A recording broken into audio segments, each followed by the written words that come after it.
a law for the God of Jacob. God laid it as a solemn charge upon Joseph, going out over the land of Egypt, where I heard a voice I did not know. I eased your shoulder from the burden. Your hands were set free from the gay digger's basket. You called on me in trouble, and I delivered you. I answered you from the secret place of thunder and tested you at the waters of Meribah. Hear, O my people, and I will admonish you. O Israel, if you would but listen to me. There shall be no strange God among you. You shall not worship a foreign God.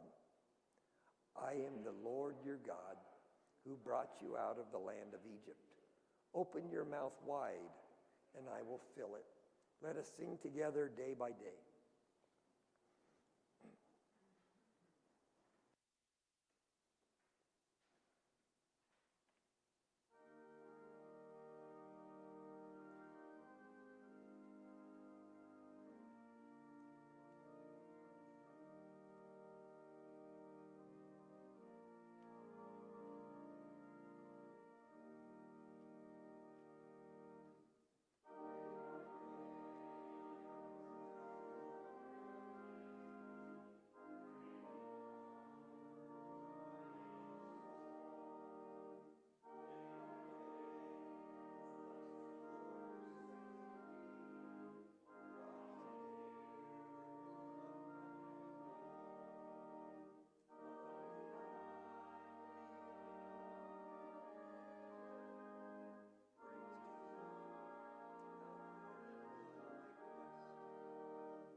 Well, I invite you to turn to the Celebrate insert in the third page, and we'll read our second lesson from Corinthians chapter 4, 2 Corinthians.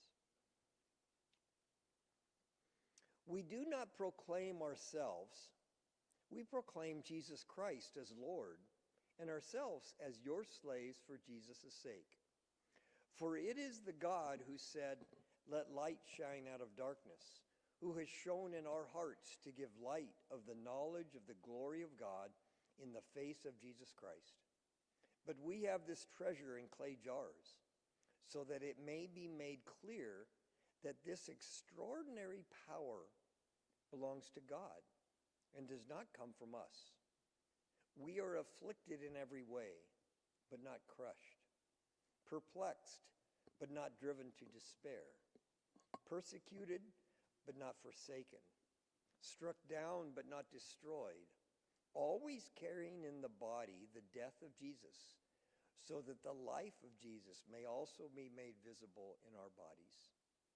For while we live, we are always being given up to death for Jesus' sake, so that the life of Jesus may be made visible in our mortal flesh.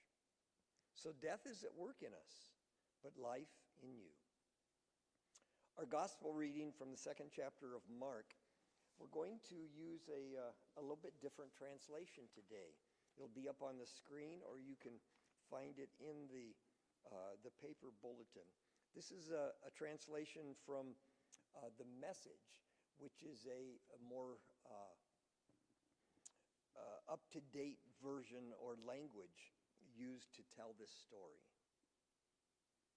One Sabbath day, Jesus was walking through a field of ripe grain.